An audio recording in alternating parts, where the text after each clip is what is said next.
Welcome to MET 213 for spring of 2021. This is Dynamics. Hopefully you're watching the right video and in the right course at this point. Let's go through the course. I'll show you around and show you how this will work. Some of you may not be familiar with my style of teaching and how I lay things out in Brightspace, and we need to go over the syllabus and other things, so we'll do that now. The first page you get to once you click on the course is the announcements area. So there are a lot of announcements here. I'll get rid of this after I'm done recording videos and posting everything when the course is ready for you to look through. I had planned originally to use Zoom for all video conferencing, but it turns out you can't post video to Kaltura Media, and that's a nice feature of Brightspace, and so I want to be able to do that. So we'll use WebEx after all. Also, we could potentially meet in person this semester, and I am not opposed to doing that. The restrictions, this is the one class I have where we could actually meet in person. Since a lot of students are not yet cleared for being on campus, let's not do that the first class of the first week. That would be the 20th, Wednesday at 1:30. We won't meet there. We will meet, however, but on WebEx, just to say hi and answer any questions you may have. Now, there is lecture material for that day, but I've pre-recorded it, so I'll show you where all that's at. The most important stuff, besides the announcements on this page, is of course the upcoming events. So there is a homework set due, there's a lecture due, so here's the quiz, here's the homework, and there is the video set that you need to watch, and I'll show you how all that works here in a minute. But anyway, these first three items are on your calendar, and you can at a glance see what's coming up and what you need to work on. The most important area of the course is probably the content area. That's where you will go to learn everything and to get everything done on time. And the first item is the syllabus, so let's just go through it. I will add my cell number here, but for now I just have my office number listed in the syllabus. Since this is going on YouTube, I don't really want to post my cell number on YouTube. Here's my email address, the room number that my office is located in. However, you know what, I think that's an old room number. I'll have to update that. I didn't even realize that. We're upstairs now. That's that office doesn't exist anymore, so I need to fix that. I missed that one. Anyway, our room assignment is in 1180, so anytime we meet, which we will end up having to meet, there's some project work, there's some other things that we will have to do, and we'll get together for quite a bit of that. Now, primarily, the learning will occur asynchronously online. And what that really means is I'm going to record lecture videos and post them by the time the class should begin, so by 1:30 Mondays and Wednesdays. And you will have to, now I can't guarantee I'll post them much before then. I'll do my best. But just like you, I have a lot of responsibilities at this time in addition to all my courses. And so I do promise I'll get everything done by the time class would normally occur, and I will do my best to get things done before. What I'm trying to do is stay about a week ahead or so. Anyway, the class is worth 3 credit hours. There are a couple of prerequisites. If you haven't had them, you probably should not be in the class. Some of these may be co-requisites. I think those are both prerequisites. Alright, so course description, we're going to study kinetics and kinematics of rigid bodies. And we're primarily interested in bodies that are in plane motion. Now, there is a book required. Unfortunately, even though this is an old book, the price hasn't really come down a whole lot. So there's the ISBN number. I just looked a few minutes ago. I found one for about $80. The next one up was about $90. So it's not a cheap book. I am trying to find a better textbook. I just haven't found one I like better yet. I've got some ideas, but in looking through them, I just haven't made a selection yet. Probably what you care about more is what all you will have to do to get the grade you want in the class. You will have to do homework. Homework is where you actually learn, and I'll talk more about that a little bit later, but that's worth 10%. Now, that may not seem like much. That's basically a letter grade, right? Well, if you don't work the homework, I promise you, you will struggle to pass this class, because homework is where you get to practice. It's where you're building your muscles, so to speak, right? If you don't go to the gym, you can't expect to build muscle, right? In the same way, if you don't do the homework, you can't expect to learn the material very well at all. Now, there are 2 projects in the class. Project 1 is worth less, Project 2 is worth more. There are 3 exams in the class. There's a first, second, and then a final exam, each one worth 20% in the class. So all that adds up to 100%. Homework is assigned and collected on the second class day of the week, so that is Wednesday, and it'll be graded based on effort only. The reason I do that is because I post video solutions to the problems, and you should be able to go through and get every homework problem exactly right with the resources I've given you. If you don't, you haven't spent enough time on the homework. And with the video resources I've given you, it should minimize the amount of time that you have to spend on the homework in order to learn. I also have homework solutions that are PDF scans, basically, of my written out solutions that I wrote. I will post those, but typically I just post those a few days before an exam so that you have them, and it's easier to refer to those solutions if you need them. So that's more for your benefit before exams and during exams. By the way, my exams are all open book, open notes. You can even waste time looking things up online if you really want to. What I want to know, though, is what you understand, not what you can ask someone online in a chat, or, not where you're working together with someone else. That's not allowed on exams. But you can have whatever reference material you want. I really don't mind that. The final exam will be comprehensive. Well, maybe. I leave this in case I want to throw anything into the final that is focusing on the beginning. The only reason I would do that is actually to help you, because this class is sort of cumulative. We first of all study particles, and then we study bodies. Well, bodies build on particles, and everything builds in this class, and so if you don't understand something early on, you will struggle with the material at the end. So it's really important to keep up. It's important to do your best to understand. It's important to get with me and ask questions if you have any. I will be glad to meet with you pretty much any time. If I am available, I will meet with you. Last semester, I had students meeting with me, 11 o'clock at night on Sunday, and I don't mind because I enjoy watching you learn. I have caught students cheating in the course, and that is grounds for course failure. Also, I will report you to the Dean of Students if you cheat. It's not worth it. If you want to understand why it's not worth it, feel free to talk to me, but I'll tell you in the short version, grades are not quite as important as students make them out to be. They are important in the sense that you need to do your best and try hard to learn. That is important. The work you put into the course is the important part, and for whatever reason, students are trained to run for the grade carrot, right? And that's great. I'm glad we have something that students work for and can set up as a goal, but don't put too much weight on your grade. Do yourself the favor of trying to understand the material for the sake of understanding the material. Now, I do recommend that you guys connect with me on LinkedIn. I have a relatively large network, and that should help you in finding positions after graduation. But I don't accept Facebook friend requests until after your graduation, and then I'm glad to. I enjoy, wishing former students happy birthdays and things, and kind of seeing what happens in their life and where they go. In fact, we all enjoy as teachers it. We enjoy it when you guys come back and you say, "Hey, I'm working over here, and this is what I'm doing, and I've experienced this, and I've been at that company. It was great, or it was horrible," or whatever your experiences may be. That's very exciting and rewarding to us, because then we know we've had a positive impact on your life.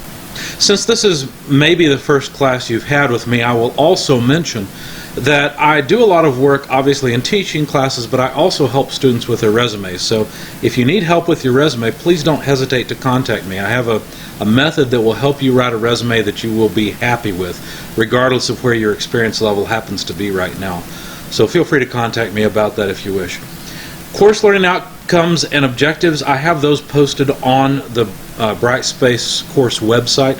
I will show you those in a moment. And then there are a lot of boilerplate items that are attendancy policies during COVID. COVID has obviously changed things quite a lot for the time being, and I would ask you to read through these, follow any of the links that are useful to you or interesting, but please do look at these so that you understand what to do. I did have a student last semester in one of my courses who caught COVID, and I worked with him. I was glad to give him the time to recover, and then after the course was actually over and grades were due, he and I continued working on the course. He had a few labs to finish and exams and things, so he finished all that off. He ended up getting COVID relatively late in the semester. He had a few more things to learn, and that was fine, but he and I worked together, and I just performed a grade change for him at the end and gave him his grade, and he was done. So take care of yourself. and whatever you need to do for your health, and I will be reasonable. Don't worry about that too much. Flu is a similar situation, or I've had students in the past who had health problems or have been in car accidents or whatever the case may be. My goal is for you to learn, and obviously those things disrupt learning, and so you simply have to take time to deal with them. I will be reasonable, and I will help you work through whatever there may be. Now, I will say this semester, last semester was pretty rough. Most of you, I'm sure, know that as well. It's a lot of work, and this semester promises to be the same. I've scheduled a vacation for myself and my daughter, and so early June, she and I are going off to Alaska for one of those once-in-a-lifetime trips. I'm really looking forward to it, even at this point. So there is a time when I just won't be available. But let's say you get sick for a month or two, and you have to, you get sick, and then your family gets sick, and you have to take care of them. Look, we're going to be reasonable, okay? I may have to deal with it after the vacation because I'm not putting this off, but we will deal with it. We'll get everything worked around. So don't panic if you get sick, okay? Don't push yourself really hard and try to work through it or anything. Just talk to me, and we'll work out a plan to finish off the course. Bookmarks and course schedule. The course schedule I don't think is going to be particularly useful because it really just repeats things that are in the front page. Now there are some items here that show up so you can see what's coming up, but I prefer that you go through over here the various modules. The table of contents also I don't find particularly useful. It really is just all the stuff that's below it. So I don't know why they even include it. I'm probably not using Brightspace the way that it's intended, but anyway, so course schedule and table of contents, I don't use them. They are automatically populated. You can use them if they're useful to you. But here's how I prefer you to go. Just go down to all the contents on the left. All right. Under the start here, you do need a good, reliable internet connection, especially for video, because there will be times when we will have to get together via WebEx. And one of the reasons that I'm putting everything on Brightspace that I can is that we don't know what's coming, right? We don't know what's going to happen. There are a lot of moving parts in our world right now that seem to be conflicting, and we don't know what's going to happen. I want you to have the highest chance to get through this course and complete it. Now, obviously, we all hope for a bright future. We hope that vaccines will be available to everyone and all this will go away, but we don't know what's going to happen. Viruses do mutate, and who knows what will come next. So I'm trying to get everything onto Brightspace that I can, run the course through Brightspace as much as possible so that if there is further major social disruption, hopefully you can still get online, you can still get through this course and learn some things that are important. I really believe that the things we're learning in this class will be beneficial to you regardless of what happens in our world, because what we're learning about in this class is really just physics, the way the world really works. And I know you probably think you understand motion and think you understand how things work, but I'd be willing to bet that most of you actually do not. And it's just a process. We all have to go through this, to learn and to really understand motion and what causes motion and what changes motion. This is all very useful stuff. So there's a bunch of tips for success and things here. I've got my own tips, but read through this as well. Then there are a lot of university policies. You may want to peruse those, especially if you wonder what we're doing about COVID. There's a Protect Purdue site you can go to and learn about. Guide for Academic Integrity. All these things are very important, but you've probably seen most of these in the context of other courses, especially since last semester. They're fairly similar. There are some important changes, especially in the Protect Purdue area, so make sure you go and look through those. But anyway, student help and success is another area that is sort of boilerplate stuff. I've included a link to Purdue Libraries. I don't really expect to reference that a whole lot. One thing I wanted to point out here, if you have a learning disability, please get with me, because if you've been tested especially and you get extra time, I need to know that so that you and I can plan for giving you the extra time on the test. So make sure you go through these and take advantage of whatever is useful to you. Now, as far as intuitive help in the course topics, I would be glad to get with you and teach you whatever I can. Sometimes I'm not available, and sometimes you might want a source other than me. There are some recordings on YouTube of an excellent professor. He's very lively, very entertaining. Julius Sumner Miller was his name. He has passed away now. But he goes through, and I really like his approach. He doesn't really use a lot of math. He just shows, he does a lot of demonstration. So he hopefully can help sharpen your intuition, which is really what this course is all about. Now we're going to get into a whole lot more math. There's math on the exams, there's math on the homework, and so forth. But the math is not the point, okay? The point is for you to understand how things really work. And so when you're going through this course, remember that all these problems I give you to solve, I can solve them, right? I don't care about the number. I care about you understanding what's going on in the problem and understanding, you know, what principles are at play and therefore what equations you should use, and that every term in an equation has a physical meaning. I want you to understand that. So there's, and actually I take this course a little bit farther than a lot of dynamics course. There's something called chaos theory. You may or may not have heard of that if you watch Jurassic Park. But chaos is a mathematical idea that appears all over the place. It's really, really interesting and useful. I'm by no means an expert in chaos. I'm just a beginner, a ranked beginner. But I think you should know about it because it really applies to our discipline very heavily. And I do have a few important things to say about it. So if you're really struggling, by the way, on that help, that video set is actually a playlist. So you can click on the upper right-hand list, menu, whatever it is. You can click that and peruse through the 15 videos that are related to mechanics, which is what we're really talking about in this class. Really, mechanics involves statics and then dynamics.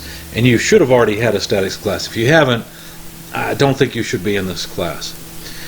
All right. Course information. Here are the course learning outcomes and objectives, things that you should be able to do once the course is done. I do measure against these. I typically will include various things on exams that are designed to test whether or not you can do these things as a class. My schedule is here. You can click on that. As I said before, well, I'll go ahead and show you. I've got all of my classes listed here. But many of these classes, I'm just pre-recording videos, so I'm actually available much of the time, even though class is listed during these time slots. Now, the exception to that is the Monday, Wednesday class in the morning. For that, I do plan to be online with those students in WebEx because it's a distance class. Plus, this is the first time I've taught this particular version of the course, and so I'm going to need a little more time. So I'm really not available Mondays and Wednesdays, 9:30 to 11:30. Outside of that time, if I'm available, I would be happy to meet with you. I know I've shown the arrange hours as needed or office hours as ending at 5:30 or so, but in reality, I'll be glad to get with you, like I said, pretty much anytime you want, as long as I'm available. I enjoy what I do. I like watching students learn and seeing the light come on in their eyes when they understand something, because I remember the feeling then. It's rewarding to me. Here is the textbook that's required. I do have a sample posted. I don't think this link works, actually. I forgot to update it. But I will get it working. Yeah, there's an error message. Okay. I'll fix that after this video. But there's the ISBN number is here just as it is in the syllabus. Hopefully you won't have to pay $138 or $139 for it. Hopefully you can find it cheaper. As I said, it is an older book, printed in 2007 or 8. But I'll give you the first couple of chapters that you need. Now, I'm not going to give you all of the book because obviously that would be copyright infringement. What I'm trying to do here is give you enough to get you started so that you can read whatever of it you want. You can find the homework problems in it and work through them. But then you need your own copy of the book because we're going farther than what I'm going to give you. So make sure you order this, get it on the way. As long as it's here in 2 or 3 weeks, you should be fine. There are a couple of recommended books that I have. These are actually relatively inexpensive books, and they're really good. Alan S. Hall Jr. was a professor at Purdue University that was studying kinematics primarily, and mechanics in general, more particularly mechanisms. was his specialty. And these are just really good concentrated books, whereas there were 2 or 3 professors working together at other universities back in the day. He was working all by himself at Purdue and publishing like crazy, and coming up with things that were very high quality work. So even though these books are only so thick or so, they are concentrated information sources. And I highly recommend, as I said, you can typically pick these up for around $20, $30. So they're really good books to have in your library if you are collecting books. As a matter of fact, I would recommend renting this book if you can to save money, because the dynamics textbooks are all very, very similar to one another. And so, if you find you need to use this book for this class, but if you find you want a dynamics textbook to keep for your library, you may want to look at just getting a less expensive one, because as I said, they're all pretty much the same thing. And after you understand the principles here, you'll be able to find what you need within the text pretty easily. Now, I'm kind of a strange engineer. I enjoy art as well as engineering. I'm not particularly good at art. Music is my primary interest area when it comes to art. However, this is a video that kind of mixes art and dynamics together, and I just thought it was fun, so I posted it. You don't have to watch it, but I thought it was neat, so I posted it.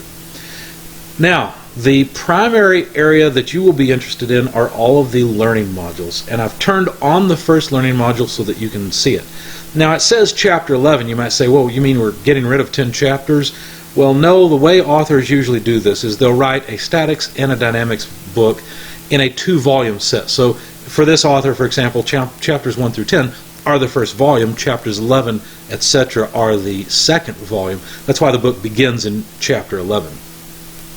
Now, I've got 2 different presentations here. There's a review presentation that kind of tells you what you really need to get through this course that you've already seen, and then chapter 11 presentation begins the course content. So this first video here goes with a review presentation, and then after that you'll need this chapter 11 presentation to follow along.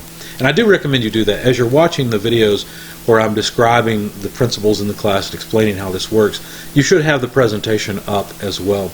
And then I've got some other videos that I've found that I think are very useful and I think explain things very well, and so I've included them. I've included some other videos that are related to the topic that I find interesting. I really like Mythbusters. They were very good, I thought. And I really like the fact that they were really at the core of the scientific method, right? Let's try it. Let's see what happens. That's what science is all about to me. So I've posted this. I do require that you watch these. You'll notice that I label the video sets with required if they are required, and then later on you'll see that some are optional sets. So you need to go through, you need to watch all these, and I try to intersperse my lectures that are, sometimes 30 to 45 minutes long, or maybe even an hour. I try to put videos in between there to kind of wake you up and make you think about topics relevant to my lectures. Here's one by Veritasium, which I really like. He has a great channel. I like just about everything he does. He does a really good job with the videos he makes. This is an older one, and the way it was set up was so that you could consider the problem that he poses and then click on your answer, A, B, C, D, or E, and that would take you to another video. Unfortunately, I don't believe those links work anymore, but the question is still good, and it's something you could struggle with. And if you want to find the other videos, they are still on YouTube. He has them posted, so you could go to his channel and find them. And then finally, here's an example problem video where I work the example problems from the text that I think are useful. Now, there are a bunch of example problems in the text. I don't work those. I work the problems at the end of the chapter. I'll select some of those and give them to you as homework, but select others and work them as examples. And so that's what I'm doing here. After all of that, after this required lecture, the next thing you need to do is go in and take the lecture quiz. Now, you're going to have a lecture quiz that is due near the end of class. So this is 4 o'clock. Now, theoretically, the class ends Monday, Wednesday at 3:30, right? As long as I've got the videos posted and you can watch them all and understand them all, then you're welcome to take the quiz. However, I can only promise that the video set will be absolutely complete by class time on Mondays and Wednesdays. So I cannot promise that I won't go in 5 minutes before class and add another video. I may do that, and you want to make sure you watch all of them and then take the quiz afterward. Now, since the class ends at 3:30, I've got the due date for that quiz as 4 o'clock. So you got about 30 minutes to take the quiz. It should only take you 5 or so minutes to take the quiz. And you get 2 tries. So if you don't get a perfect score, you can go back in and try again. Now, I've got it set so that it tells you what your answers were, but it does not tell you which question you got wrong if you get any wrong. So you've got 2 tries at it, and hopefully you'll learn that way. Now, I've got another video set. Some of these things I think are interesting and relevant to the topic at hand, but these are not required videos.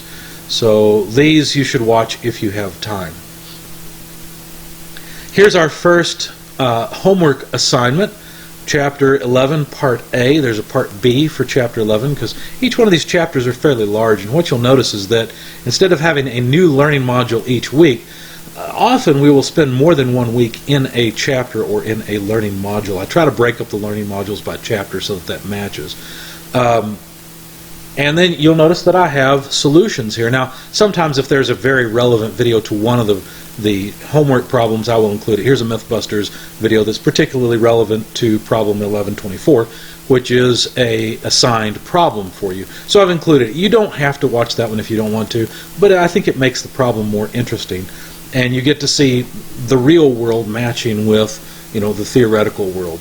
Now, let me warn you, posting all of these videos for you and recording them for you is like handing you a hammer that you could drop on your toes, right?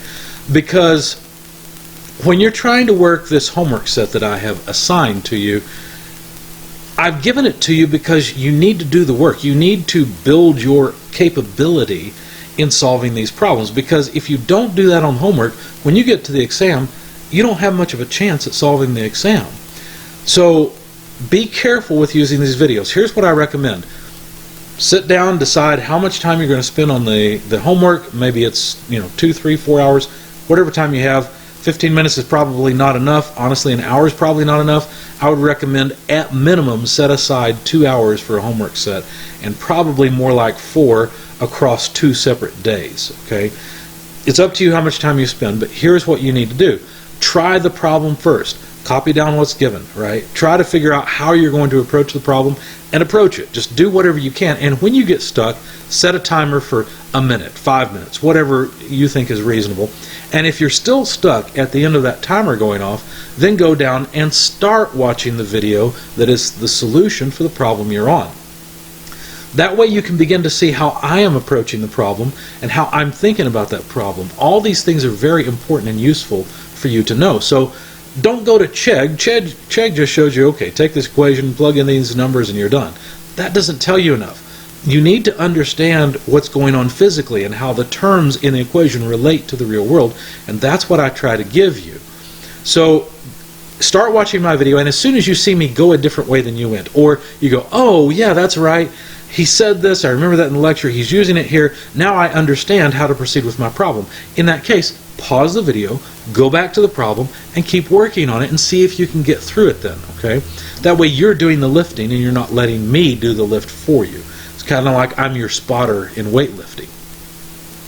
So go through that. That's how I recommend you go through this homework every time you solve any homework set in the class. Don't just sit down and turn on the first video and just start copying. That's not going to get you very far at all in this class. In fact, I pretty much guarantee that will help you fail, because you'll get you'll learn a little bit, but you'll get a false sense of security and a false sense that you understand what's going on in the class when you really don't.